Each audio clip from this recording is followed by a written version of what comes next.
Hey guys, welcome to the match review from the match between Leeds United and Preston North End. So before I start this video, I just want to apologize for not uploading a preview or review for the first two games of the season, but I were away on holidays. I didn't have the right equipment to do it. But now I'm back. I'm going to do at least a match review for every single game and hopefully a preview for every single game. So I tried something different with the preview and I think it turned out pretty good. So hopefully you enjoy that too.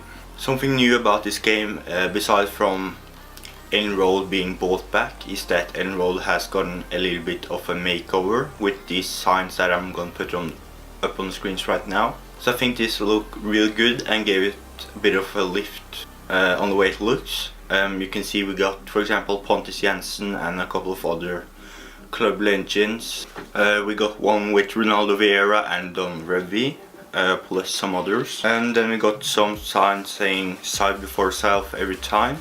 Bunch of signs with the different numbers like number 4s, number 5s, number 7s, number 9s and number 11s, etc.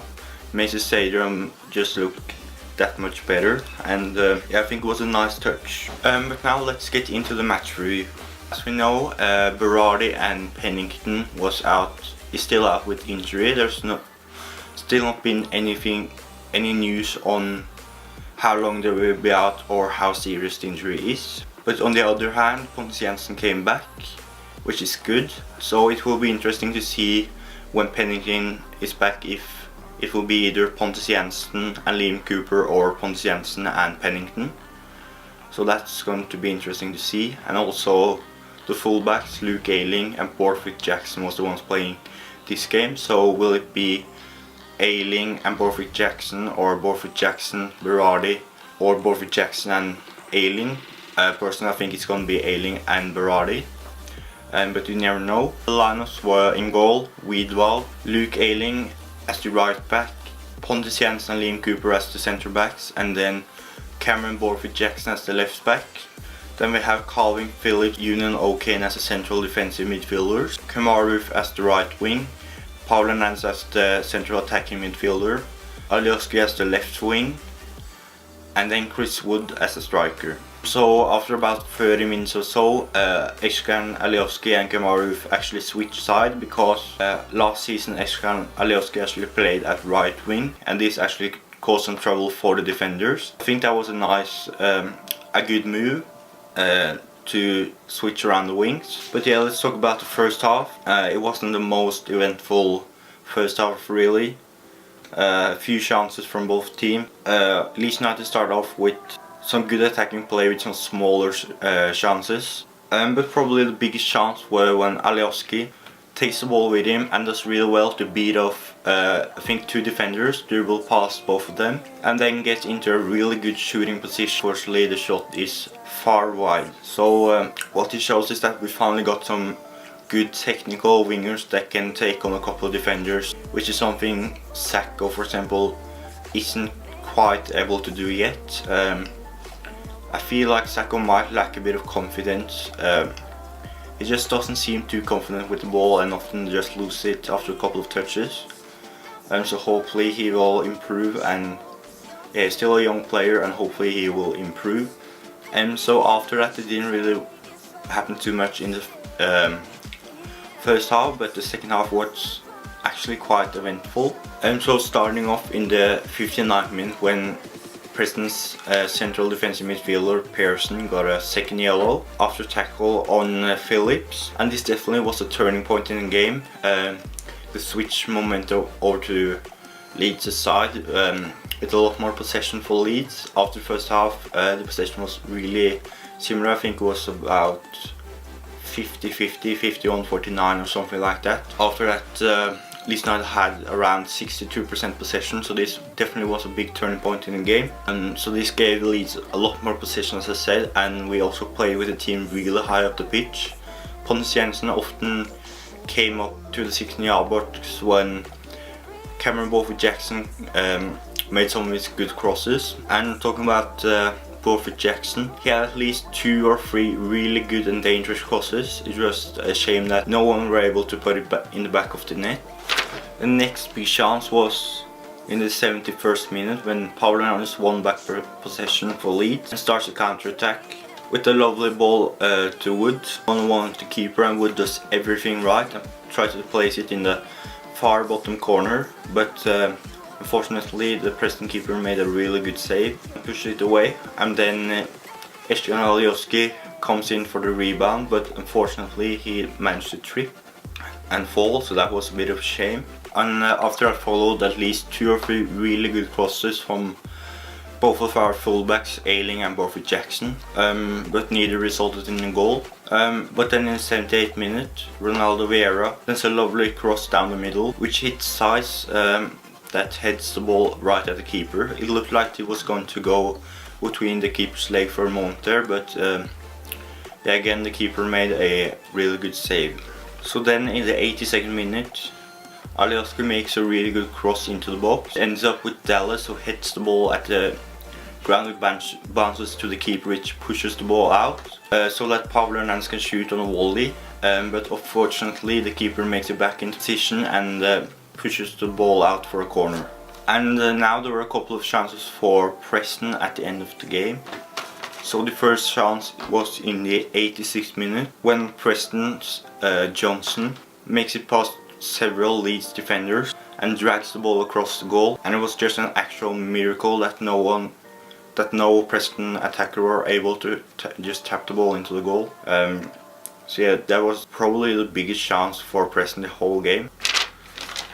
And then the last chance of the match was in the 94th minute when Josh Harrop starts a counter-attack down the wing and wastes the shots until he's a couple of yards into the box when he fires the goal at the crossbar. So again, a really good chance for Preston, and another miracle that it wasn't a goal. And yeah, that became the last chance of a game that can only be described as frustrating, with a lot of time wasting from Preston, especially at the end, but kind of expect when they have a man less on the pitch and there's 10 minutes left and the score is 0-0, they're of course going to try to waste the time, of course, but obviously that's very frustrating for us. But now let's take a look on the stats. So Leeds had 4 shots on target while Preston had 1. Most of those shots from Leeds were in the second half after Pierre-Michel got the marching order. Both teams had 8 shots off target, and Leeds had 62% possession, and then obviously Preston had 38.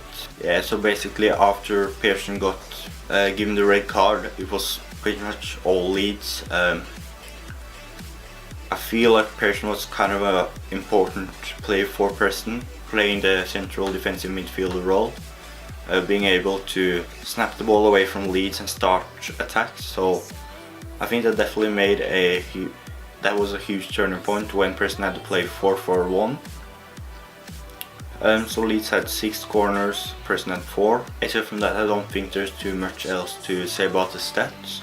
And then now let's talk a little bit about the substitutions. So the 2 first substitutions came in the 61st minute when both Samuel Saiz and Ronaldo Vieira came on.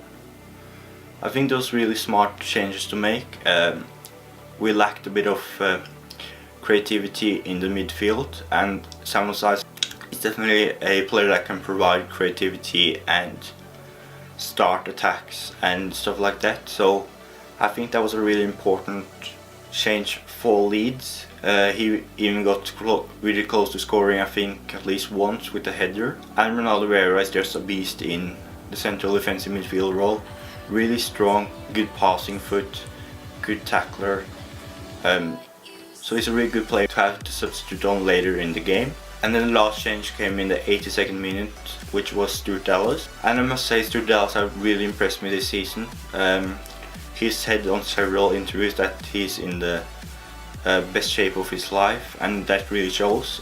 I think after the goal for his national team, I think it's Northern Ireland, things really changed. I think he's gotten the confidence back, and so he doesn't really have the pace, but he got but he got a good understanding of how to play ball, so he's also a really good player to have on later in the game, with fresh legs to run up and down the wing. Other players that I want to mention is Cameron Jackson. He said earlier that he really likes to get up in attack and cross the ball. I think he had, as I mentioned earlier, at least 2 to 4 crosses which were really good and dangerous, and he's taken over Barr's role now that he's injured in a really good way, so I'm quite happy with him. So that's really the match review, but before I finish this episode, you guys might have heard the rumors about a German striker named Pierre-Michel Lasogga being linked with Leeds. Even Phil Hay has said that Leeds are interested in him. So the reason why this worries me a bit is that he currently earns almost £60,000 a week, and obviously you can't have a player that earns £60,000 a week on the bench. And as you might also have heard, we got a lot of offers for Chris Wood lately, especially from Burnley, which has offered around £60 million, I think. There's also been some rumours about around £20 million. So obviously you can't have a Lasogga sitting on the bench when he earns £60,000 a week. I don't know, guys, let me know what do you think. Do you think Chris Wood is on his way out of the club and therefore we're looking at Lasogga as a replacement? Or do you think he's gonna come on a loan deal to get some game time, because I think he's fallen a bit out of the first team at Hamburg. So yeah, to me it's a little bit worrying that we are interested in a £60,000 a week striker, considering that Wood has done so well for us. But yeah, guys, I don't know what to really think about this, but let me know in the comment section down below what you think. Is Chris Wood on his way out of the club, and is Leeds United's interest in Lasogga a hint that Chris Wood is on his way out of the club or not? So yeah, let me know in the comment section down below, and I think that's it for this video. Make sure to subscribe if you want to always stay up to the on Leeds United team news, matches and transfers. So I'm gonna have a match preview for the game against Fulham up tomorrow. Much like last one, only a little bit improved because I wasn't too happy with the last one. But yeah, thank you guys so much for watching, and I'll see you in the next video. Bye.